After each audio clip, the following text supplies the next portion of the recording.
गडकरी साहेब, आम्ही पेडणेला आहोत.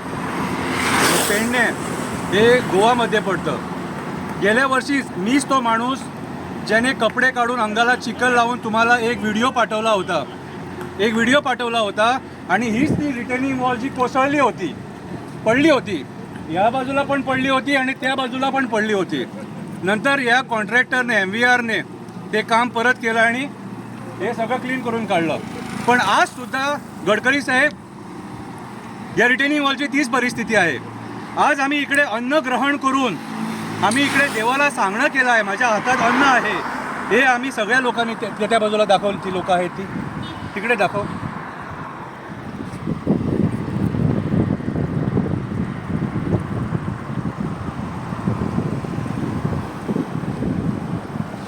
आमच्या गोव्याच्या लोकांची मान्यता आहे की जेव्हा राजकारणी उन्मत्त होतात आणि ते आपल्याला पाहिजे तशी कामं करतात आणि करप्शन करतात, त्यावेळी आम्ही जागेकार जे आहेत त्यांना जे आम्ही देव मानतो, राखणदार जे आहेत, त्या राखणदारांना सांगणं करून हा जे आम्ही जेवण घेतलं आहे इकडे आणि हा तुमच्या कामाचा या निषेध केला आहे.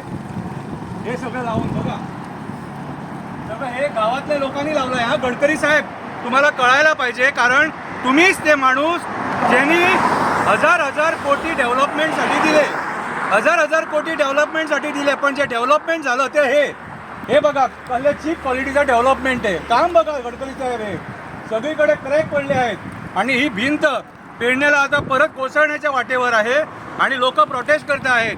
असेंब्ली चालू आहे, पण PWD मिनिस्टरला काही पडलेलं नाही आहे. आणि PWD मिनिस्टर कोण? गोव्याचा CM प्रमोद सावंत. म्हणजे काय परिस्थिती आहे ती बघा. आणि आता याच्यामध्ये कोणाचं नाव खराब होत आहे? नितीन गडकरी साहेब, तुमचं नाव खराब होत आहे. सो आजचा जो हा प्रोटेस्ट होता, हा अन्नाचा प्रोटेस्ट, बघा अन्न माझ्या हातात आहे, खोटं बोलणार नाही. अन्न माझ्या हातात आहे, खोटं बोलणार नाही. काय हे भारतीय जनता पार्टीचं डेव्हलपमेंट. आता हे पडल्यानंतर कोणी त्याच्या खाली आला आणि जर मेला तर फक्त आम्हाला एवढंच सांगा, कोण जबाबदार त्याला. हे तुमचं डेव्हलपमेंट. देव बरं करू.